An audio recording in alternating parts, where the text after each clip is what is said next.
DME technician, pharmacy technician, and I do more on the business side. So back in 2016, we purchased 5 of the family businesses ourselves, and have, bought and sold since then businesses. A couple years ago, I'd say about 2.5 years ago, we got an email from Happier at Home talking about, their services. And we thought, oh, this looks interesting, kind of knowing what was coming up with the DIR hangover and trying to be a little bit more prepared for something outside of, insurance payments. So we started to do the research and talk to Debbie, did a lot of due diligence on the franchise side, as well as exploring other home care businesses, franchise models, and ended up settling on going into business, purchasing a franchise from Happier at Home in the end of 2022.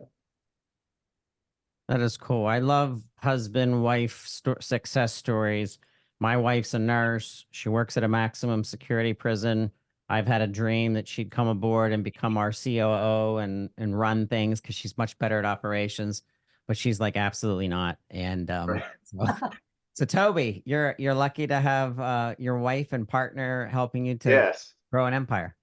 Yes, well, it's been a long time working together. We actually shared an office. We shared 4 walls for a number of years.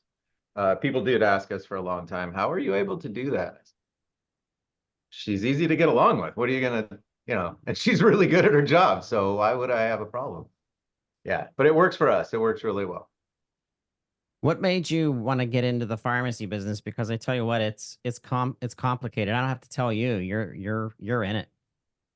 Well, it's pretty simple. I started my, I want to say professional career in the fire department. And in doing that, at that time, I was still, like Dana said, I was a delivery kid. I was a clerk, and I went and got my tech license to kind of help continue paying for school and books and college. So when that, at that time, we also had opened a coffee house, or Dana opened a coffee house in one of our pharmacy locations.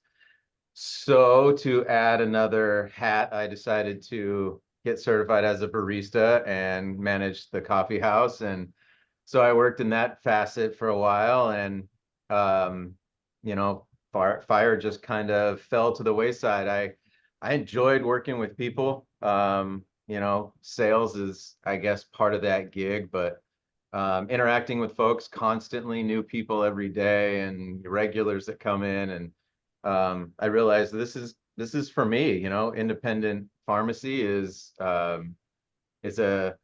career that I could see myself moving down. So here we are. It's awesome. Yeah. Enter in Ken Tai and his empire that he's built out in California, the 986 pharmacy families. I'm so proud of what he's built. He's been on our podcast over the years, giving us advice, giving us updates on how he's grown. So you connected with Ken and his team. Tell us about that. I want to understand how you evolved and how you found Ken. So we've known Ken for a long time, and was involved with the USC School of Pharmacy. And actually, when he was a pharmacy student, my cousin was in his class, one of our other business partners. So we have a long personal relationship with Ken and have, kept that up over the years. So in the city of Whittier, we had a pharmacy and he had a pharmacy. And so we kind of started having discussions last year about coming up with a partnership in the Whittier area. And came to an agreement. So we combined those 2 pharmacies and their medical equipment side, and are working now as the 986 pharmacy in Whittier. So we own that one location in Whittier with the 986, with some partners in 986. That's cool.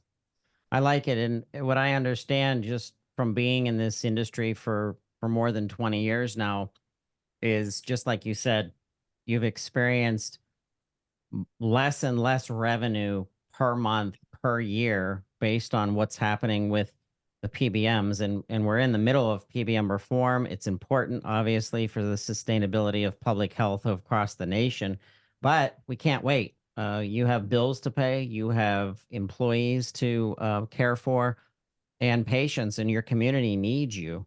Over 7,000 pharmacies have closed just in the last 24 months. The pharmacy desert impact on our nation's health has not even hit its peak. So it's getting worse before it gets better. So business-minded pharmacy owners who are thinking of other services that the community, number one, they need, number two, they can afford, and number three, ties into the ecosystem of better health overall, which is always nine times to one meeting with your physician. Nine people are seeing their pharmacist 9 times a year in comparison to their physician, and a ratio and strategy. So happier at home comes to mind, bolting it onto an established community pharmacy that's already trusted. And now you're able to pull services that are very much needed in your community. Talk to us a little bit about, your happier at home franchise. Talk to us about kind of some of maybe the complexities and getting it going, and what your plans are for the future. So the Happier Home franchise for us, the biggest reason we decided to move forward, it takes us off of the dependency on insurance payments. It's all private pay. We don't accept any insurance. We do work with long-term care insurance, but in those instances, we bill the patient and then they collect the money. So it's really refreshing to work in business where you get paid for what you provide. And we're not carrying anything, right? The day that I bill, it's all auto paid, either on a credit card or a bank card, and we get the money in our bank. So for us, it was getting off of the insurance, reimbursement structure and getting into, a private pay situation. It also allowed us to run it out of the pharmacy. So from an overhead perspective, we're just using our offices and using our cell phones, and there's no overhead. So the biggest cost we have is just paying the caregivers to go out into patients' homes. Also, because we're in the pharmacy and we're really well connected in our medical community, the referrals are coming pretty easy to us. I was at the pharmacy a couple days ago, and Toby went out and talked to a patient who saw the sign, wanted to talk about services. We have a table in there, and we get a lot of referrals from medical groups in our local community. That was actually an RN that was looking to become a caregiver. So yes, the referrals, it's twofold. There are wonderful people in our community that want to give back also. The medical, the CNAs, the registered nurses, they're looking for, a way to work weekends. And this is they're natural givers, they're in the service industry just like we are. So to add on to what Dana said, it's extremely refreshing to be in an industry where your hard work and the product that you develop, you get reimbursed for every penny. All of that blood, sweat, and tears, and you get reimbursed the way that you should be reimbursed. It's something that those of us in the pharmacy world it's odd. It's odd to actually provide a service and get reimbursed for what you asked for. That's upsetting to have to say, but it's the reality. Pharmacy owners have done things for years and years and years that they haven't been paid for, and they expected to make a living off of a dispensing fee that has dwindled and dwindled over the years, and now, of course, we're in the midst of battling for the existence of independent community pharmacy. So the padding and the extra opportunity that this presents you to stabilize, do much more for the community than just bring entrepreneurial success to business owners. It's jobs, and more importantly, it's healthcare, needed healthcare services, home care for that the citizens need. They want someone that's tied into a bigger picture. I kind of want to talk to you about that as a pharmacy owner. What other things have you seen that you can pull into the business from the pharmacy sector? I'm thinking of durable medical equipment. I'm thinking of medication sync programs. I'm thinking of diabetes counseling or nutritional counseling. What other things do you think you could see being bridges from the home care to the pharmacy? We do. I do all of the assessments. So by that, I mean, I go out and I visit every single potential client. I go to their home, I meet them, and I meet whoever the individual is that's requiring care. And I assess the home. When I do that, A lot of them are well equipped to take care of their loved one. Some aren't. Some do need transfer benches, shower chairs, maybe some grab bars, just to make life a little bit easier. These are all services that we provide within the 986 pharmacy selling durable medical equipment. Sometimes it's just a mere suggestion and they say, oh, that's great. Can you bring it next time you come? Sure, love to. Sometimes it's like you said, MedSync. We don't offer the service to administer medication with Happier at Home, but what we do is medication reminders. So having those MedSync cards and bubble packs makes everyone's life a little bit easier. And then it comes into a key word that we use in the pharmacy world of adherence.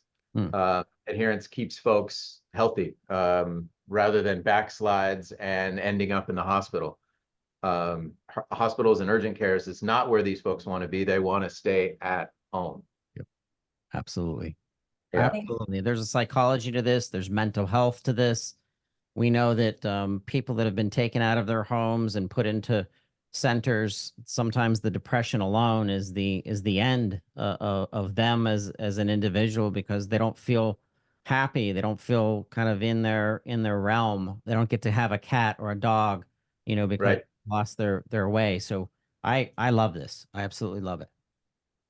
Yeah, I Yeah. think, the other thing in the community is, you're already a provider, right? And a trusted provider. Yep. And we've heard so many horror stories, probably that you have too, of these companies that are, not providing legal services, aren't providing, properly trained caregivers. So for us to be that face to provide that care, is really great. And we have really been able to help a lot of people, and I think it's nice to be paid for those services fairly, but it also is nice to be able to do your job, right? Our hands are tied a lot of time in the pharmacy and what we can and cannot do based on the reimbursement. And here we're really able to help people, the ones that want help. And we've had some whose kids want help and the mom doesn't want help. And, we've had to pivot on those, but it's nice to be able to really help people. We have found we really like to match. Toby does all of the assessments. I do all of the hiring. We actually don't have any manager that works for us. We kind of figured we'd try this on our own for a while, to see how we could just kind of manage as, owners of another business. So between the two of us, we do this on the side. And when I hire everyone, and he goes out and assess, we really work hard to match. And that matching has provided us a lot of success. Clients are very happy because we're intentionally placing caregivers that match with their needs and their personalities. So, we've had great success and This have is- a ton of people. It's a discussion that we have constantly. It's not just a 9-to-5 job, but Dana and I we've worked together for so long and we do work well together. It is a matching. It's, hey, we have this client that has this need. We really need a more skilled caregiver for this. Who do we have that's available? And that's where Dana comes in. Meeting caregivers, you can tell immediately who they're going to click with, and you can tell immediately who they're not going to click with. So it is a matchmaking game. It's Dana and I are it's the love connection of caregiving. Not every first date is a winner, but we do have a caregiver that will work with everybody. Somewhere, somehow we can make that match. But that is the fun or the rewarding part when you get a caregiver out placed in a home and I get that text from a client. Oh my gosh, she's amazing. I love it. Thank you so much. You're welcome. It's great. That's awesome. All right, let's talk about the firewall between the pharmacy business and the entity that's set up as the franchise, Happier at Home franchise from, in your case, this is Whittier, California, Laverne, California. So I'm a pharmacy owner. Is there anything that sticks out that Debbie's giving you guidance, the legal team is kind of giving you guidance as to what you're not able to do in home care in order to separate those two businesses? So in California, you have to be licensed. So this is our Happier Home is a completely separate entity from the pharmacy. It has nothing to do with 986, except for the fact that we're in the same city, you know, and we're Yep. working together with that base pharmacy model. But Happier Home is its own entity. In California, there are lots of, you know, surprisingly regulations and license requirements. So the Happier Home team helped us get through those requirements. And that lays out in California what you can and cannot do under our license. So we are a non-medical caregiving agency, which allows us to provide care in the home for meal preparation, like housekeeping, companionship. We can do incontinence care, bathing, dressing, as well. We cannot touch medication. So we do medication reminders, but we can't, that's our biggest thing. We can't touch medication. So if that's an issue for a client, we can't take them on. They have to be able to administer their own medication. But I know across the United States, there are states that require no licensure. There are some states, I believe New York, that doesn't allow you to do personal care, any of the incontinence or bathing or dressing. So in California, every state specific, and the Happier Home team was awesome. They provided us all the services that were necessary to get through the licensure process, to get approved, you know, and make sure we're up to date with policies and procedures and hiring documents and all of that. It was great, really turnkey.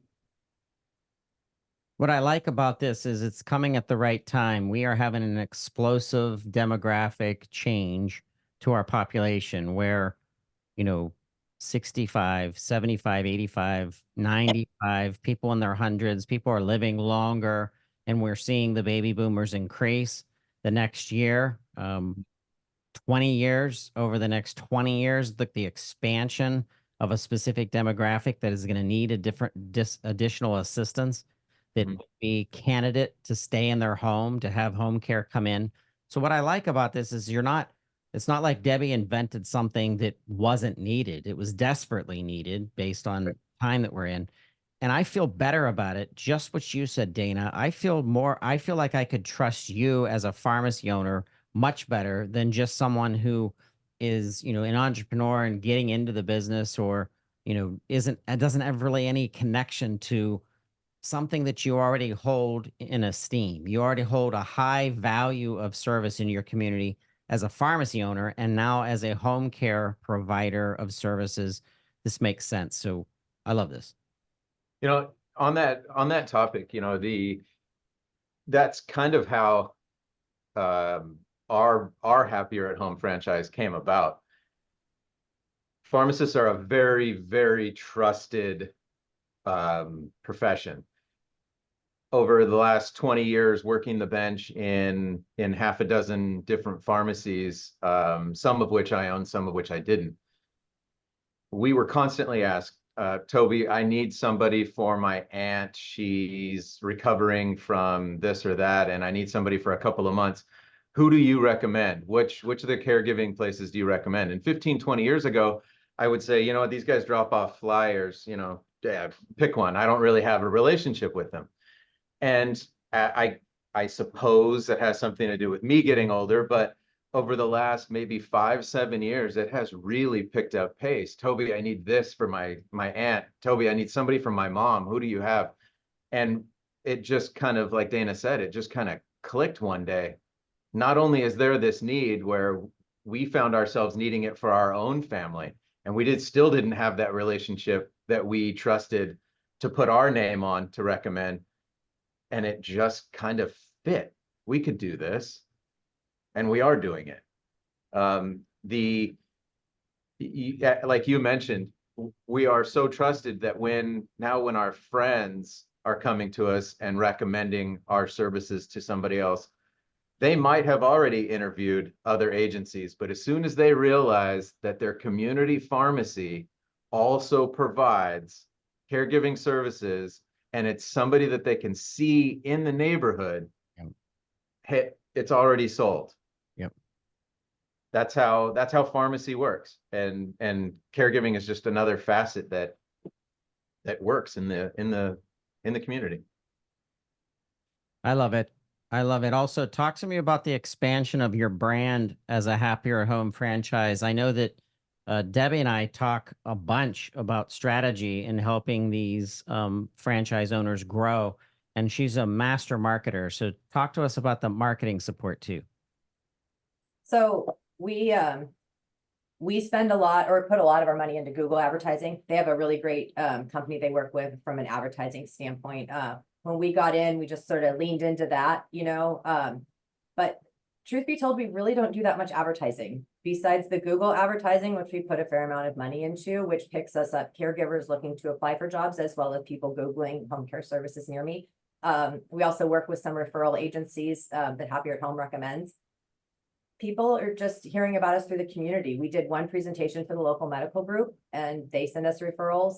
We have a banner in the pharmacy, but we haven't really even done that much detailing to doctors because we're doing just fine with the, this is for us, we're taking this on as a part-time job on the side, trying to just manage until we figure out if we need to hire someone on. We're doing fine. We're one of the top 10 producers in the country for Happier at Home. And we're just kind of doing it as a side gig, but it's providing, we're working it, but it's providing good passive income for us, out of the pharmacy. I think if we decided to lean into it a little bit more and actually start, not that we're not working hard to advertise, but it comes, it's such a good fit in the pharmacy. And when you're well positioned and you have lived in this community, we live in the community we work in, we're well connected in the community. People need these services. The business is there. I'll tell you a story that right when we were opening, there was a guy that came in, was it from another company, Toby, right? Who was dropping off flyers. Oh, yes. Or a lady was dropping off flyers from another agency. And Toby was like, you know what? We're opening our own agency. We can't take the flyers. She said, Jim, there's enough business for all of us. That's fine. Yeah. No problem. And that's really what's happening. Like there is enough business for all of these agencies. I wondered if we were saturated. I think there's probably 5, 6 in our city. There's a lot of them. And we continue to bump into these other agencies at events throughout the city. Most recently, we were at one of the school districts had their back to school day for teachers, and another agency was there. And we're chit-chatting about the fact that we've communicated back and forth like, hey, I've got a 24/7 client that I can't work every day. Do you guys want to split it? Right. So there is that competition with air quotes, but there's plenty of business out there for all of us. Our key is being able to deliver on what we promise. I think that's how word of mouth works. If you want it to stay positive, you got to be able to deliver, and that's what we're doing. That's a great attitude. That's a community attitude. That's an attitude of pharmacy owners that they take it personally. They take their community personally. And I love that. So that's a big differentiator than, like I said, just doing it for a business. You're doing it as an extension of the reputation that you already have in the marketplace. So this is I love it. I love this whole story. I do want to ask a question that I just thought of. So I'm thinking of special needs children. I'm thinking of, I just recovered or just had a baby and I need some help around, the house. Do you have an extension outside the probably the demographic that is most cared for is of course our aging population in geriatric care. But what other instances are you running into? Are you hearing about that Happier at Home would fit in your community? So I think we have done a lot of post-surgery and pre-surgery. So we've had some clients, one particular client that had knee replacements and she had no one to care for her. They wouldn't do the knee replacement surgery without care. So we took her to the hospital. We brought her home. We monitored her for, I think, like 48 hours. And she more recently had cataract surgery, needed a driver to take her to and from her surgeries. We are well poised to take care of anybody that needs assistance. We do end up finding ourselves more in that senior demographic. I have not had any, questions more on the special needs side, but we would be well poised to take care of anyone in that aspect as well. And the funny thing is your community might not even know about it. So what you've done is Right? you've invested in a franchise that's just starting. I mean, you guys are at the very, very beginning. Now, all of a sudden you start announcing, hey, we have special needs care. Hey, did you just have a baby and there's no one around to help you take care of, your whole situation? Or, hey, there's like something very quirky that is like, wow, I need care. And now you're this trusted provider of healthcare already. So it's just a tap in. Like I said, this is This is a great model, and I'm excited for the both of you. What do you say to a pharmacy owner right now that's listening to this podcast that, you know, might be on the edge and is going through the same things that you've gone through, where you're investigating other home care providers? What do you say to them? I think if you're, you have to want it, right? It's definitely not easy work. We work all the time, but as a pharmacy owner or business owner, we always worked all the time. So if you're not afraid of work, right, and you want to make some money, you know, it's definitely the way to go. You know, we kind of figured, what are we going to do, right? We need to add something else in. You can add in extra services into the pharmacy, but this is much more than that. It is another business. It is, you know, they do recommend you hire a manager. It does require an investment, and it's a franchise, so you do have to purchase the franchise.